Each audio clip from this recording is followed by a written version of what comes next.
Oke, berikutnya kita masuk ke marketing. Filosofi dari marketing itu seperti ini.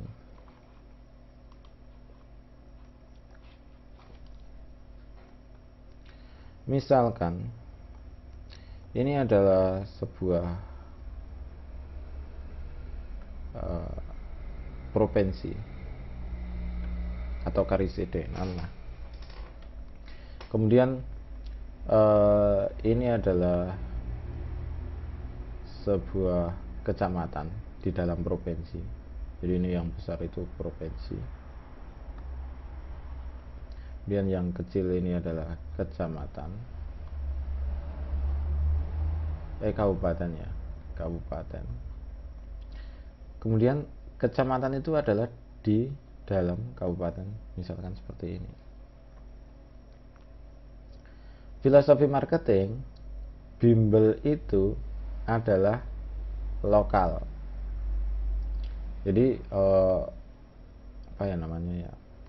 Misalkan intinya gini.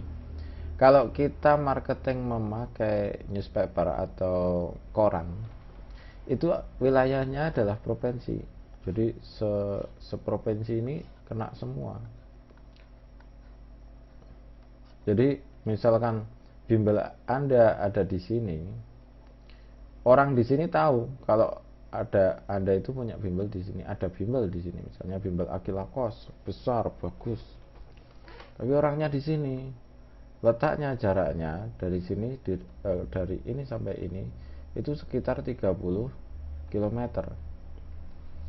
Pertanyaannya, apakah orang anak siswa yang berada di sini akan les di tempat kita untuk menempuh sejauh 30 km? Kalau provinsi nggak 30 km ya. Ini misalkan sampai 200 km. 200 km. Apakah ada yang dari sini sampai ke sini? Jadi intinya marketing memakai koran, majalah itu hasilnya nihil karena wilayahnya terlalu luas. Kemudian ke kabupaten, misalnya pojok sini ya, pojok di sini sampai sini ini 20 km, kan nggak mungkin juga. Jadi intinya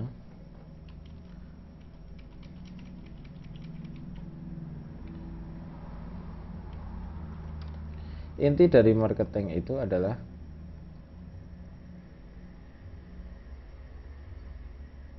bentar, ini baru dihapus. Misalkan ini sebuah kecamatan, bimbel Anda ada di sini, cuma menjangkau di wilayah kecamatan Anda sendiri. Nah, caranya gimana? Memakai radio. Radio juga nggak efektif karena wilayahnya terlalu luas. Jadi intinya orang di sekitar bimbel aja. Radiusnya sekitar 3 km. Nah, filosofi yang kedua yaitu misalkan ada anak SD ini di rumah ya gitu. Ada anak SD keluar rumah sama orang tuanya paling jauh di mana? Ya di desanya sendiri. Kalau mau les ya di kotanya sendiri.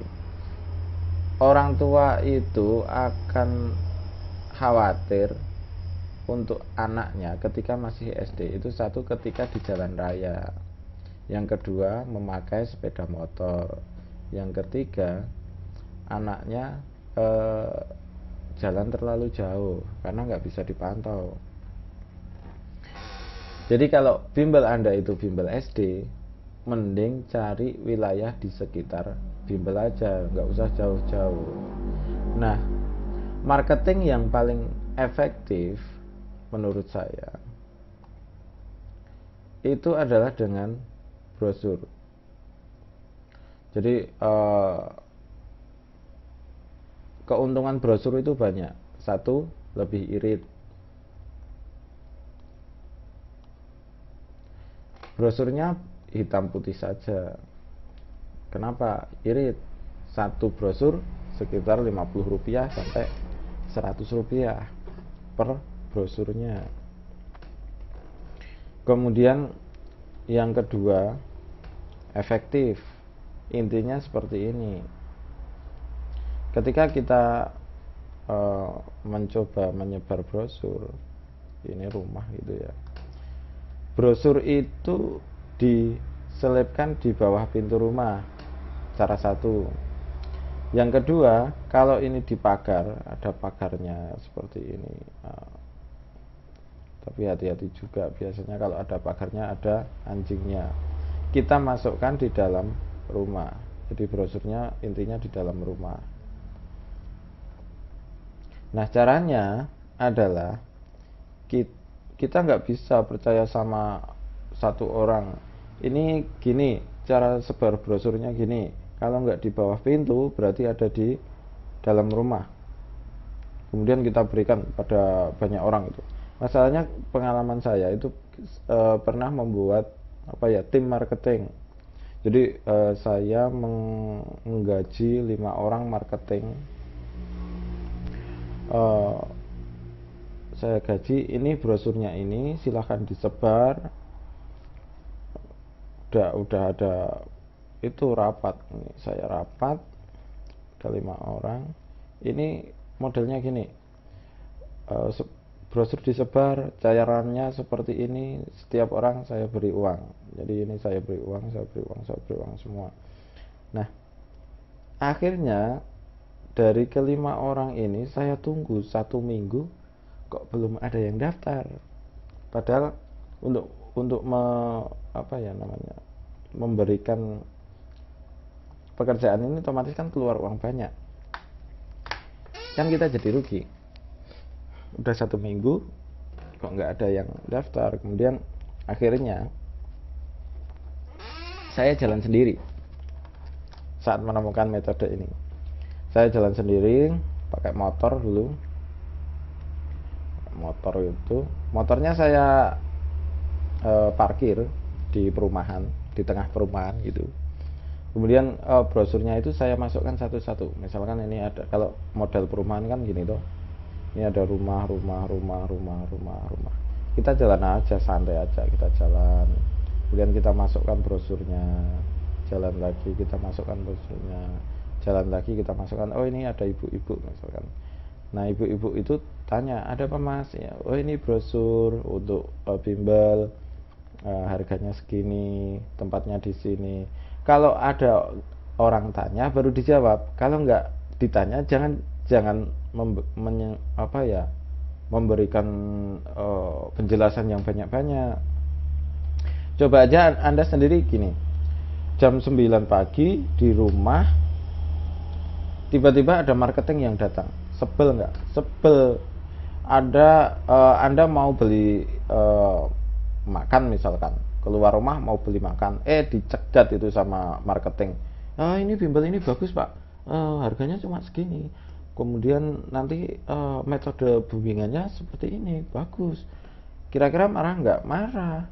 Jadi ketika Anda menjadi marketing, Anda tidak boleh memberikan penjelasan kepada orang yang tidak bertanya. Kalau ada orang yang bertanya, berarti dia satu longgar waktunya. Nah, berikan berikan informasi selengkap-lengkapnya, karena orang yang tahu dan benar-benar tahu akan jadi marketing kita juga. Kemudian ini masuk lagi ke sini. Kalau ada orang tanya lagi, jawab dengan bagus, dengan sejelas-jelasnya. Jadi intinya kalau marketing itu misalkan satu perumahan 1 hari harus selesai, jadi nggak ada target, tapi yang penting efektif. Intinya kualitas bukan kuantitas. Tetapi jangan terlalu santai. Misalkan satu marketing 3 hari itu kan, satu perumahan 3 hari itu kan membuang-buang waktu. Jadi intinya dari jam 7 itu pagi sampai jam 12 siang itu kan udah dapat banyak. Kalau jalan ya udah lelah gitu. Ini masuk sini. Nah, terus ini kan di depannya kan biasanya juga ada lagi. Ini ke sini masuk sini terus gitu aja. Nah, ini saya berangkat sekitar jam 8 pagi. Kemudian jam 10 pagi itu saya minum di warung gitu ya, istirahat. ini udah ada yang SMS mau daftar. Jadi disebar pagi itu jam jam 8 itu ya, jam 10 itu udah ada yang SMS. Kemudian saya timbul pertanyaan, nah kelima orang tadi ini kerjanya apa gitu. Nah berartinya bimbel yang brosur yang saya berikan ke 5 orang ini tidak disebar, berarti cara ini salah total ini. Mau di apa itu, kemungkinan besar ya brosur gini nyebar, uangnya udah diterima, udah kasih di atas lemari itu, udah nggak ada yang tahu. Kita juga nggak mungkin kan ngecek di atas lemarinya, kalau ditanya udah disebar udah. Kemudian untuk apa ya, mengajari marketing, kita nggak bisa briefing caranya seperti ini, nggak bisa. Kita cari orang yang dapat benar-benar dipercaya. Ini misalkan marketing yang baru, Anda di sini. Pertama kita yang ngajari, kita nyebar dulu seperti ini metodenya. Marketingnya di belakangnya. Nah, kemudian di blok pertama kita yang nyebar. Kemudian di blok yang kedua, marketingnya yang nyebar, tapi kita yang di belakangnya. Jadi ngajari, kalau dia salah dibenerin. Seperti itu sekitar beberapa blok sampai dia benar-benar bisa, baru kita tinggal. Nah besok caranya gitu ya, oh ya beri uang. Jadi modelnya gitu. Kemudian marketing yang kedua itu sebar brosur di sekolahan di pagi hari. Jadi jam 6:30 itu. Itu fungsinya. Oh ya, filosofi marketing yang ketiga, yang berkeinginan masuk ke bimbel itu orang tua atau siswa. Yang berkeinginan masuk ke bimbel itu orang tua atau siswa. Jelas orang tua. Kenapa? Karena ingin anaknya bisa dapat ranking. Nah, kalau kita tahu yang ingin masuk ke bimbel itu orang tua, kita sebarnya ke orang tua, ke kantor. Pokoknya intinya yang di situ orang tua punya anak. Kemudian kenapa kok kita tetap sebar di sekolah pagi hari? Itu intinya pengenalan. Jadi gini, orang tua dapat brosur. Nah ini kok aku dapat brosur Akilakos, katanya masnya tadi bagus. Nah anaknya kan bingung, Akilakos mana toh pak? Kenapa? Karena dia belum pernah dapat brosur Akilakos di sekolahan. Nah itu harus jalan dua-duanya. Ketika di orang tua dapat brosur, mau memasukkan anaknya di bimbel kita, anaknya juga udah tahu bimbelnya di mana, kualitasnya seperti apa, jadi bisa klop nanti. Kalau orang tuanya ngotot, anaknya nggak mau, ya tetap nggak akan masuk. Kemudian misalkan anaknya tahu, anaknya pengen, itu orang tuanya nggak tahu, ya sama aja, nanti nggak akan masuk juga. Jadi antara anak dan orang tua itu bisa klop. Oh ya di sana tahu, ya kan gitu, bisa masuk.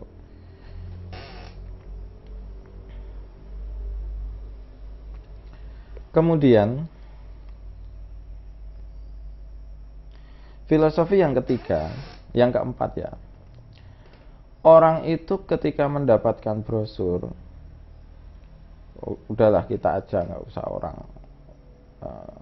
kita aja ketika di lampu merah mendapatkan brosur, apa yang kita lakukan ke brosurnya? Atau kita dapat brosur di depan rumah, apa yang akan kita lakukan? Dibuang kan? Kalau kita dapat brosur di depan rumah ya dibuang, nggak mungkin kita baca. Apa tuh ini? Nggak menarik, buang. Gitu kan? Apapun yang kita lakukan ya tetap dibuang. Itu yang pertama. Nah, solusinya seperti ini. Ketika kita masukkan ke rumah orang gitu. Ini rumah orang. Nah, misalkan ini rumah. Kita udah masukkan di bawah pintu atau di lingkungan rumah. Kalau orang dapat bimbel itu otomatis kan dibuang. Nah, caranya misalkan ini dalam bulan Mei gitu ya, minggu pertama, minggu kedua, minggu ketiga, minggu keempat, kita sebar hari Senin minggu pertama ke sini. Set ini brosurnya dibuang, biarin aja gitu. Kemudian minggu kedua kita sebar lagi hari Senin, masuk lagi. Kemudian ada pertanyaan di dalam hati orang tadi, nah ini kan brosur yang kemarin saya buang, karena bentuknya sama, jangan beda-beda. Nah saat loh ini yang kemarin dibaca itu udah mulai ada apa ya, rasa ingin tahu. Oh iya, ini yang kemarin, oh bimbel, padahal dia anaknya masih TK kan gitu. Oh bimbel, ya udah masih dibuang lagi, dia nggak lihat harganya, nggak lihat, nggak ada niat anaknya mau dileskan. Kemudian di minggu keempat dileti 1 minggu. Kalau ini langsung di minggu ketiga biasanya ini brosur kok malah datang aja lagi, bikin sumpek aja kan gitu. Ini diberi jeda psikologis, diberi jeda.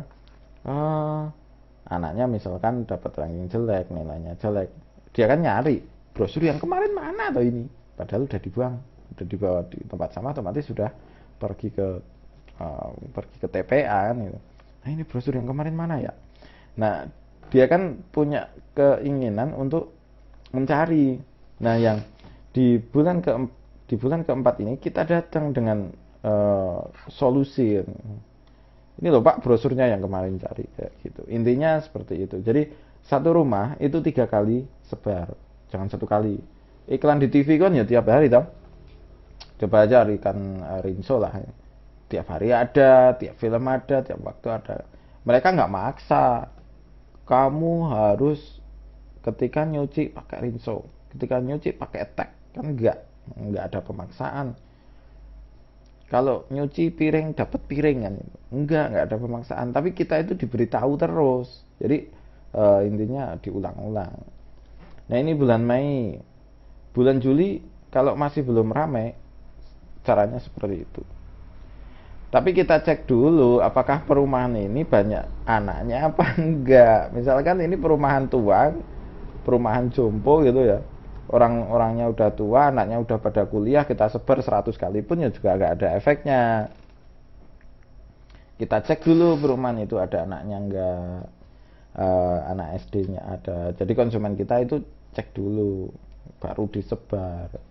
Atau perumahan baru yang masih baru gitu, baru dibangun aja tahun kemarin, ya anaknya masih pada bayi, apalagi kadang belum ada anaknya.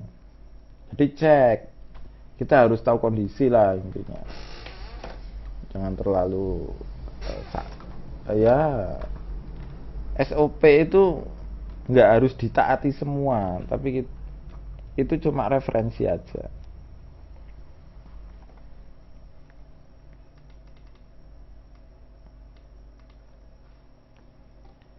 Kemudian kelihatannya udah. Untuk video ini kita sudahi dulu.